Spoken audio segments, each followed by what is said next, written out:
It's something that triggered me to explore na, gusto ko tong maging profession. Parang balang araw gusto ko tong gawin. It's all about planning. Planning and planning.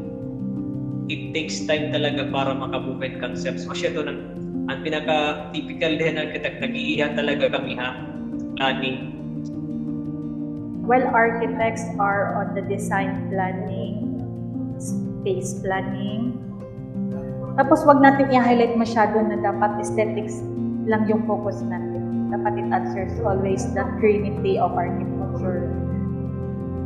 Getting a professional will reduce yung mistakes sa site.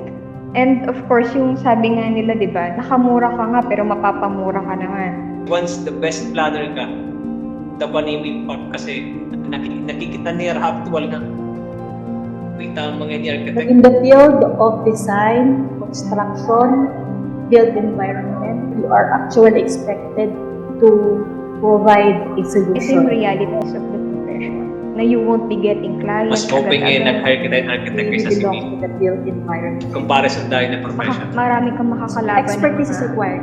It's a very service-oriented profession. They are all general practitioners. Something that lack. Ano ba talaga yung ginagawa ng isang architect?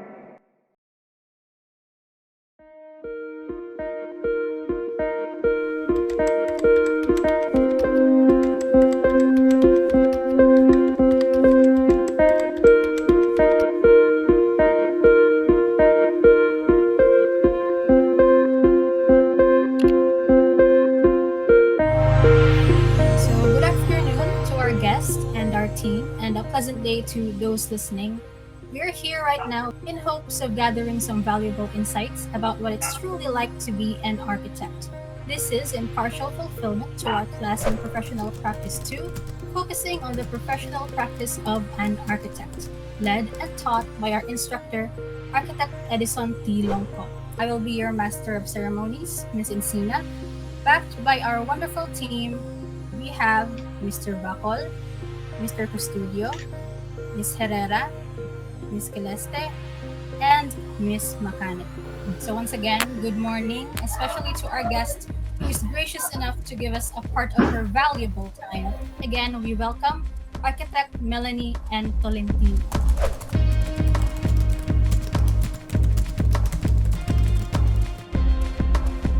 Architect Rafael T. Villegas.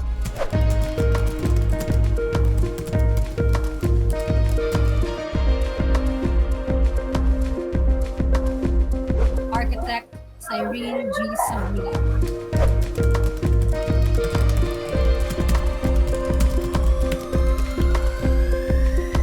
We hope we're having a fantastic day so far. How are you feeling, Architect? I'm fine. I'm actually honored to be invited, and of course, I'm happy I'll be able to share and probably inspire our future architects. Okay naman yun Nakaka-stress na gyapon pero kaya lang. I'm fine, pero kinakabahan talaga ako sa inyong ani. Kaya naman, ma'am. Kabahan. Yes. Right. To start, we will begin with a very common question that has been asked probably 100 times. And that is, what or who motivated you to become an architect? All right. To give a background, in our family, I am the first architect. So it's very unlikely that someone from the family motivated me. It was more of interest since bata pa. I'm into the arts when I was still in elementary. I have this interest in arts and crafts. Then come around high school, I'm watching home makeovers. I'm really fascinated kapag parang aayusin nila yung bahay. It's something that triggered me to explore na gusto ko tong maging profession. Parang balang araw gusto ko tong gawin. who motivated me. Siguro, kita nga tanan, nag-architecture kita tungkol may mga talent kita, di ba? Maram kita mag-drawing, kaya na-encourage kita, or na-encourage kita at mga friend mag-take up in architecture. So, nag-motivate na ako na natong talent. The first decade of my life is witnessing about the struggling architecture life of my father. He was to feed the whole family of 6 members. I can recall my parents' argument in the middle of 4 a.m. about change order in the project, construction project site. Vividly, in my 5 or 6-year-old understanding, I can process. Then I was just telling myself, when I grow up, I'd be an architect and find out why they can't wait for the sun to rise up and just let peaceful sleep happen just because of a change order. But before you became an architect, what were your expectations about the profession? And now that you are one, were those expectations met? That right after college, having the diploma and just right after having the PRC certificate, I thought I'm ready to embark my architecture career, and I already have all the learnings equipped by my EBSO school, and I am good. Pero not to spoil the excitement that a fresh or entry-level buy. After I passed the board, what I realized is we are all general practitioners. I was given the opportunity to work in a construction project company in Manila. And from there, I start the process in the field of design, construction, built environment. As an architect, you are actually expected to provide a solution. Expertise is required. So when you start to process, that being an architect actually is being a problem solver. Ano yung expectations ko? First is, it's all about arts. Magde-design lang ako. But I didn't know about building tech, utilities. Ang understanding ko lang because there was no architect in the family. So, ang idea ko lang talaga ng archi was from the TV shows, yung mga home makeover. So, I think medyo something that lacked in me nung pasok ako ng college na I lack the research. Ano ba talaga yung ginagawa ng isang architect? Were those expectations met? During college, it was hard when nag-start na kami magkaroon ng mga building tech subjects. It's really hard on my part. Yeah, pero eventually na itawid naman. I think a part of it is also love for the profession. So it's something that I developed over time. I began to understand how a house is built from the foundation up to the roof. During 4th year high school ko, nagkamayada kami ato in research kung ano ni mo iti-take up nga course pag college. Ginpa-define diretsuhan, meaning and architecture. Architecture is not all about drawing. So asya ito niya, an expectation ko ng architecture, bagalayahin, puro lahiya drawing, tapos ang design, which is tama hiya. May nalugang lahiya during nag-eskwela na gata. Anatong drawing, anatong designs, dapat may na yung functionality. So, now that you're an architect, what does a typical day look like for you? Typical day an architect, especially hapon na diyan ko government, time to time itatagan kitahing mga projects, mga halimbawa mo na pag-government, mga barangay hall or anything upcoming projects. So, ang typical day ko ito, it's all about planning. Planning, it takes time talaga para makabuka yung concept. So, after na namon planning, magdi-design na kita ng aesthetic. Prior ito nga duhaya, nagkakamayada na itong site visit, ini-evaluate ta ang site location, private practice ko after ko office hours or every weekends. Pag may mga clients ako, asya gyapon ito niya, site visit, tapos evaluation mo kung ano makaka-apektuhan project. Preparation is the key. Sometimes you're not ready, but you have no choice. The show must go on. We all have different routines kasi, so different approach. Kung typical day of an architect, depende ka ng office, ka ng site, prepare according to what is expected. So when you are going into a meeting to present a client, prepare for the scheduled date meeting. Well, first of all, I'm an architect who is employed. I work from 9 to 6. My position currently is a project manager. Well, I'm handling multiple projects. in those projects, minsan iba-ibang stages siya eh. Some projects are on the design phase and some projects are on the construction phase. When I'm handling those projects simultaneously, minsan may tatawag from the site, sabihin, ma'am, anong gagawin natin dito? Kasi ganito yung dumating na samples, in-approve niyo ba to? At the same time, I'm also leading the production team, yung staff na nagpo-produce ng drawings. Perhaps on the afternoon, may mga nakaschedule na coordination meetings. We'll be meeting with the engineers, we'll be meeting with the client. To add, no, I'm an architect who's working in a landscape architecture firm. It's a path na hindi ko nakita na this will be the path I am in. From where I am, I have a wider understanding since it's landscape architecture. And in my job, I have the opportunity to meet other architectural firms as well. I think it's a privilege na parang hindi ko siya makukuha if I am employed as in an architectural firm. Hang on, how do you present and render your architectural services to a client? First of all, we educate the client. No? This is the challenging part. This is one of the realities of the profession, yung expectations versus reality.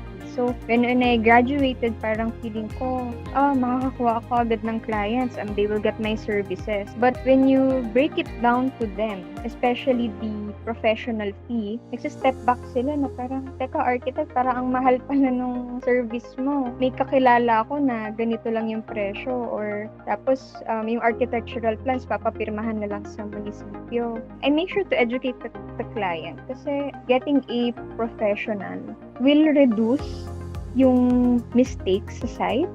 And of course, yung sabi nga nila, di ba, nakamura ka nga pero mapapamura ka naman. It's something na sinasabi din namin sa clients. Basically, hindi ako nagbibigay ng presyo nang hindi ko nalalaman yung area na gagawin or yung scope of work na gagawin. So it's very, very important. And of course, I make sure that I have a contract, nakalatag doon lahat.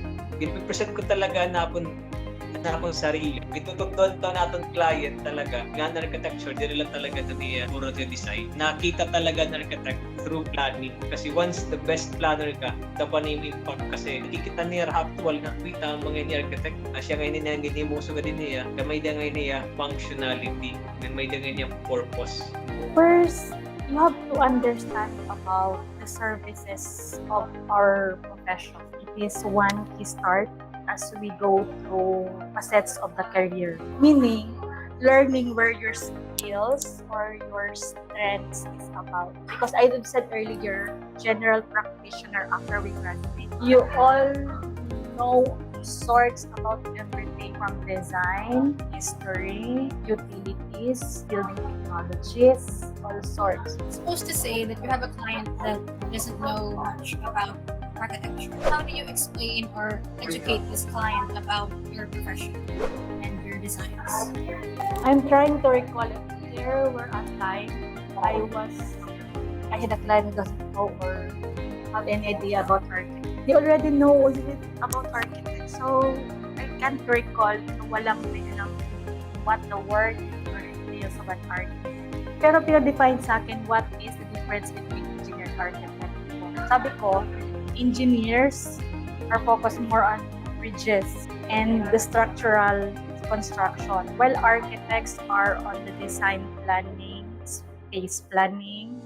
Tapos wag natin i-highlight masyado na dapat aesthetics lang yung focus natin. Dapat it answers always the trinity of architecture. Just like what I've mentioned, yun, that phrase na nakamura ka nga dito, mapapamura ka naman. Because we had a potential project. Kasi eventually, hindi pa rin kinuha ni client yung services ko. Kasi namamahalan siya.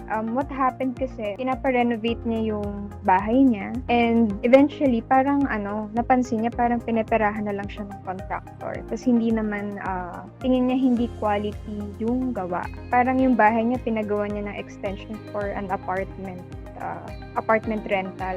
Yung una kong napansin was the cut-off spaces. It was not, parang hindi pinag-isipan.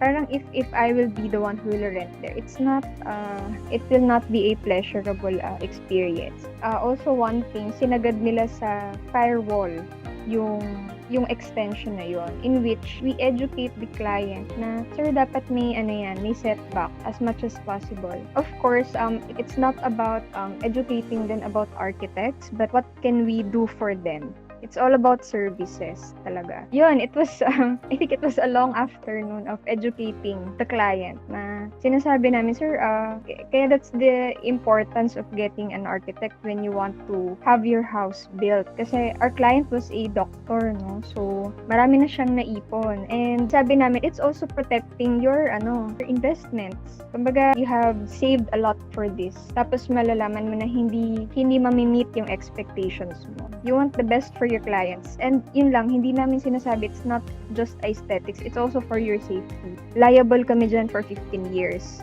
We can assure you that it's quality work that we're giving. Kaya ito yung presyo namin. No? Kasi we have this liability. Actually, part kung ano niya requirements kung bedroom, tatagan mo talaga yung design ng bedroom.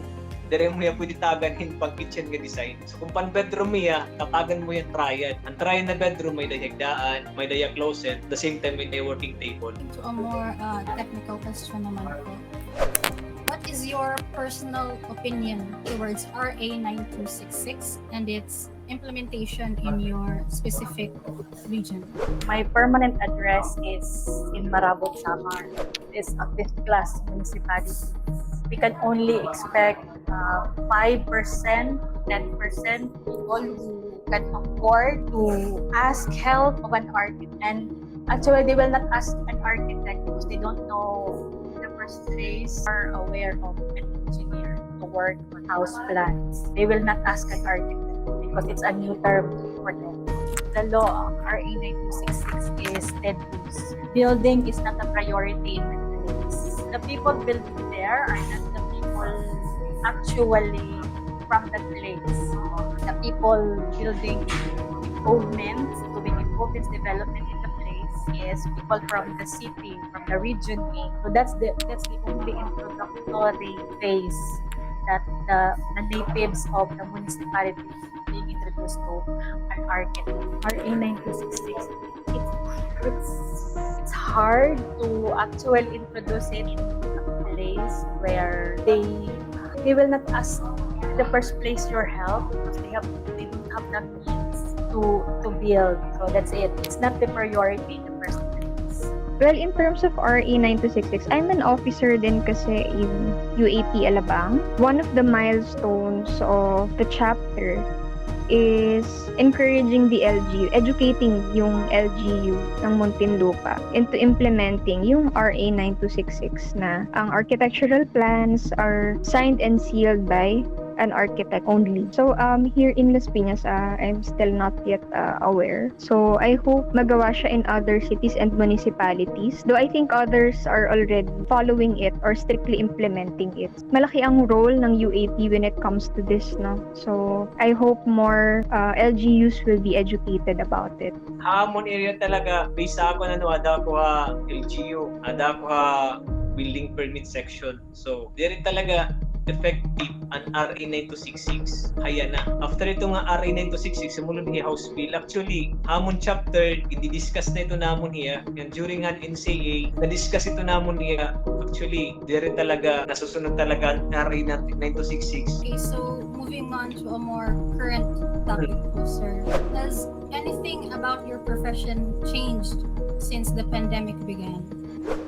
Ang pandemic parang nag-post lang natin kung ano natin profession, pero wala yan makapekto kasi especially natin we do designs, planning, di rin nagkakapekto kasi pandemic lahiya nanapektuhan talaga ang pandemic and construction. Ang construction talaga nag-stop siya. Yeah, pero ang natin planning, most of my client, sige architect planning lanay kita while pandemic pa kita. At least pag okay na nga tanan, pwede tayo i-execute. Except that you have to wear face mask and face shields in the construction site, nothing has changed. One more. I can recall one instance wherein you have the scheduled work for the whole day, and then you have the allotted people and time to work on that portion of job. And then find out if people can't come because they are on a scheduled vaccination. So what happens? The process delay. We shifted to a 100% work from home setup. Lahat online. It was a long adjustment. Siguro mga 6 months nangangapa pa rin kami with the setup because everything is fully online. And of course, you have to explore the apps. In my case, coordination and checking of drawings was difficult. So that's one challenge. It's also nice with the work from home setup. Blessing in disguise yung mga share screen. There are pros and cons. In terms of meetings, client meetings are fully online as well. I realized na yung mga habang biyahe, pwede palang hindi na bumiyahe para lang i-meet si clients and mag-present ng drawings. With that in mind po, how do you think will this pandemic affect architecture as a practice in the future? In terms of design, I think more developers and of course architects are parang nasa isip na nila yung social distancing. It's something na lagi nang maa-apply or magiging part ng considerations ng design na even if COVID ends soon, and I hope it ends soon, if magkaroon ng pandemic in the future, the designed spaces are pandemic proof. I think also with the technology, yung VR technology, I think it's something that will be explored, I think, no? I mean, hindi malabo yung VR in terms of site visits. During lockdown, damo nagkamap di ba Facebook, mga designs. Usually, gina-adapt niya ang design without knowing ngayon nga, mas expensive pa ngayon anira ginkuha nga diri professional kaysa architect. 2 years na yung pandemic.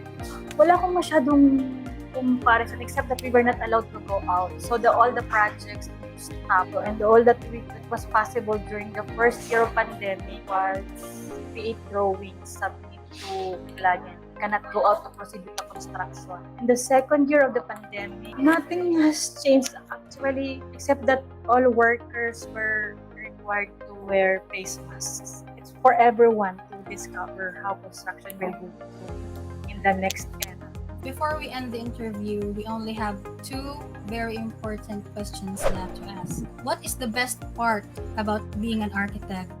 Just something to encourage aspiring architects to come. Kami nga mga architect, pag na-accomplish na mo ng project, tapos na-deliver dihay maupay, tapos nakakabati kayo mga feedback ng mga positive mga client, asya ito ng best part na pagiging architect. Sing mas maupay ngayon nag-hire kita yung architect kaysa civil. Comparison dahil na profession.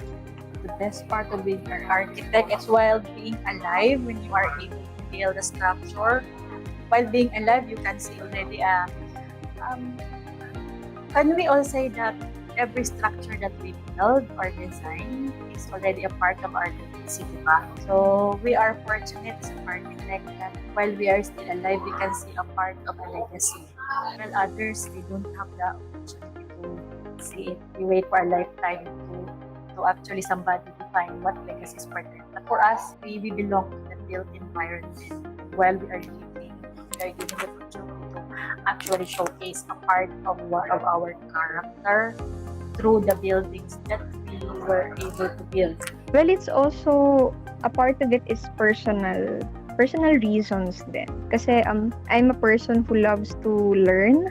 I think architecture gave that opportunity for me to learn a lot. Of course, our architecture is not just limited to buildings. You have the power to influence the lifestyle of a person in terms of the spaces that you are designing. And at the same time, care for the environment, no? You have the power As an architect, no, you're not just limited to being an architect. You can study further if you want to be an urban planner, if you want to be a sustainability architect. Yeah, you have the power to influence people's life and improve their lifestyle.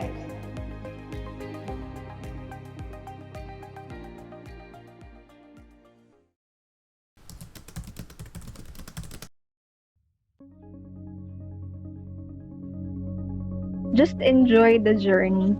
Work gets to you. Minsan, naisip mo na lang na kumita If there comes a time you feel na, I think this is not for me, it's okay. And when you become an architect, you're not just limited to building. Just don't confine yourself with the idea that architecture is just building. Find out what's your passion, your interests. Because at the end of the day, if ayaw mo na maging architect, you have those passions, you have those things in mind. Patience lang ka mo ay yung learning, tapos ayaw lalad ka mo pagdagmit nga maging architect ka mo dayo. Accept ka mo in comments, mga critics ka raw talento niyo, ayaw ka mo pa kontra or against kasi mas maglalala. Patience lang, be humble ka mo. There is nothing more beautiful than finding your course as you begin real estate in the current. Wouldn't you know that your path is there on the road, waiting for you to knock, waiting for you to become. This path does not belong to your parents, your teachers, leaders. Your path is your character defining itself more and more every day like you move around, having a focus. Good luck.